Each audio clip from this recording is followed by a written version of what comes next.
Hello and welcome back to Just Some Space Guy. I'm here with another Firetail 100 Year Quest theory video. This time it's about our missing boy, Viernes, the golden dragon god. The last dragon god who still didn't got introduced. So there is just lots of mysteries surrounding the gold dragon god.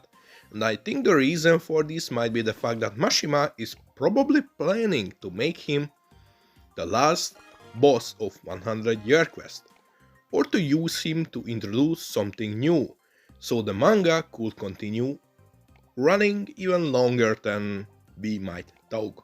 So someone already made a prediction that he might be based around Quetzalcoatl. I hope I said that right.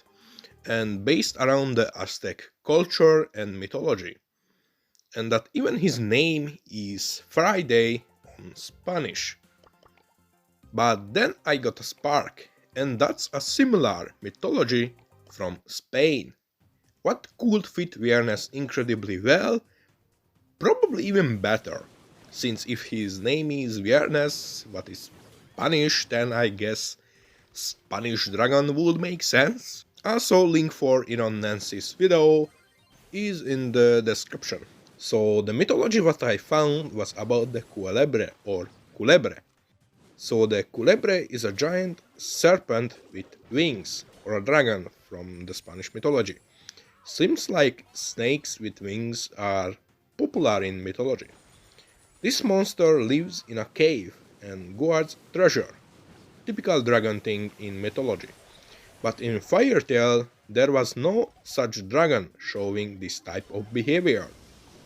What if Viernes is a dragon who keeps his treasure what he either stole from humans or made it himself with his ability, and because of this they gave him the name of the gold dragon god. This also could be a reason why we didn't see him yet, or why Mers Hobia didn't meet him. He's probably constantly guarding his treasure and is only coming out of his cave when he is hungry. The Culebre also keeps Añanas, who are female Spanish Fairies, as prisoners. Do Fairies have tails? I think this could be a great way to finally introduce Fairies into Firetail and answer the age-long question.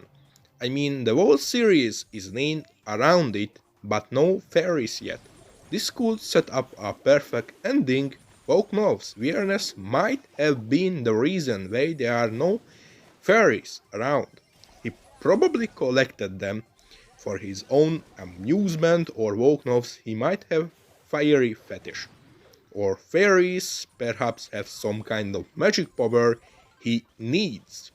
Or he is using them as slaves to get him more treasure or bring him food, since the Culebre don't usually move, and when they do, it's in order to eat.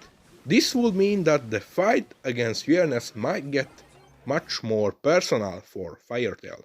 So if Mashima goes around this mythology, Viernes will definitely going to be a bad guy, or a type of dragon who only sees humans as food and resource.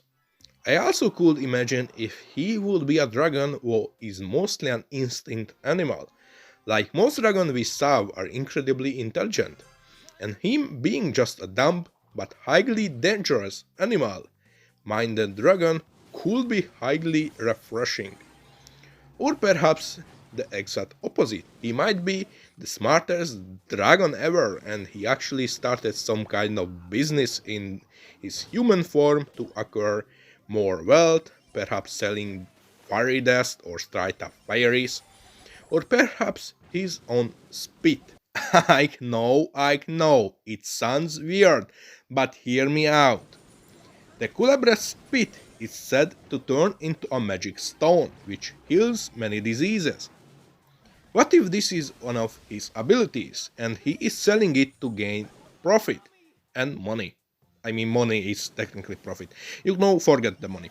Stonks! This could be a very weird but yet genius ability to possess. I mean, why not? If you can do it, why not? I mean, if I could do it, I will do it. I mean, if someone can sell their bathwater, why wouldn't I sell my spit if people need it?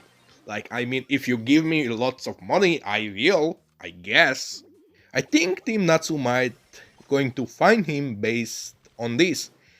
This healing stone appears during their trip and they smell that it belonged to a dragon. And based on the person who used it or showed it, they might get to him.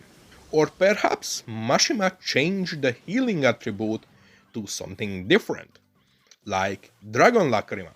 We have no idea where the Dragon Lacrimas are coming from yet, and this could be a great way to introduce its origin. Also said that they are expensive, so I can imagine a dragon who likes wealth could use this to gain more money.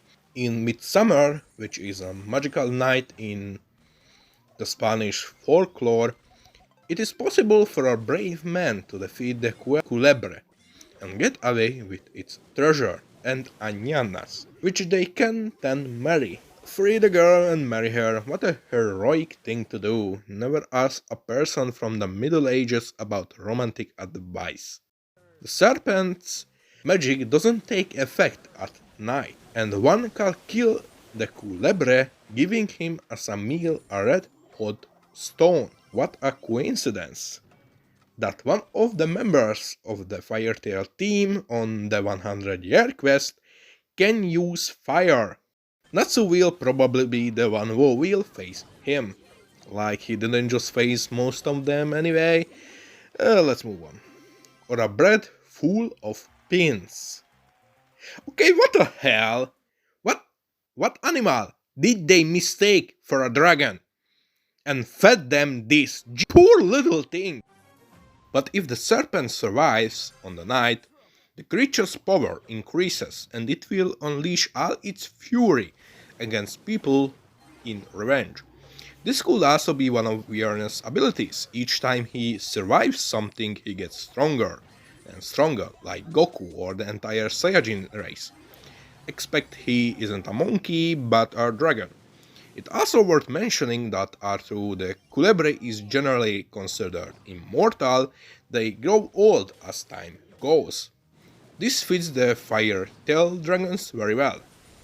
They are immortals compared to us, but they are still aging. We never heard of a dragon from Firetail dying from old age, but that's probably because Acnologia clapped them all before they could retire, so yeah. I mean, compared to us, they are still technically immortal, so I mean. It's also interesting that the Culebre's scales are also becoming stronger and impenetrable as they are aging. This could be another reason why is Viernes called the God Dragon God.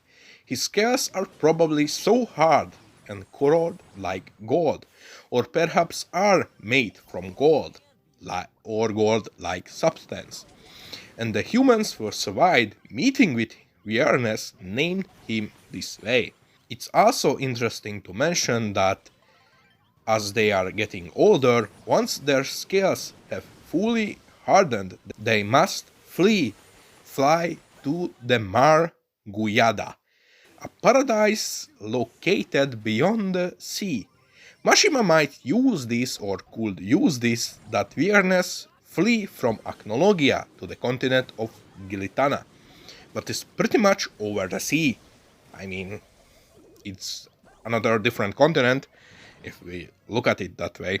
Or perhaps reaching some place is the main goal of Viernes, like heavens, similarly like Nidhogg, or place where the gods reside, or other dragons like himself, perhaps a hidden island or continent where Acnologia couldn't reach, but is a paradise for dragons or his race. It could also be a great way to get Jellal involved, since his last name is Fernandez, but is a Spanish name, but a surprise. Who knows, he might be somehow related to Viernes. The tattoo on his face could be his symbol, or perhaps Jellal's parents were part of a religion but worshipped Viernes before the air system attacked and kidnapped him.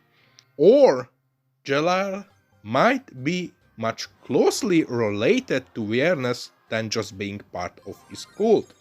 Like he could be the son of Viernes. It would also fit because in Edolas, Jellal was a prince, and his father, Faust, was a king who had a giant metal dragon armor.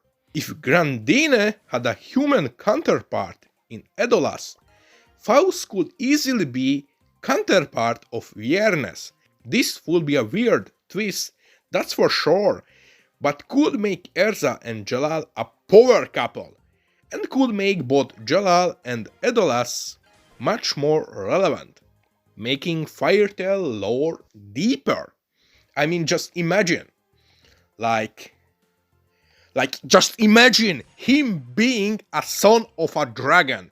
Like, his mother could be a human, like, I don't care, or he could be just a dragon in human form or something, but it will be such a great way.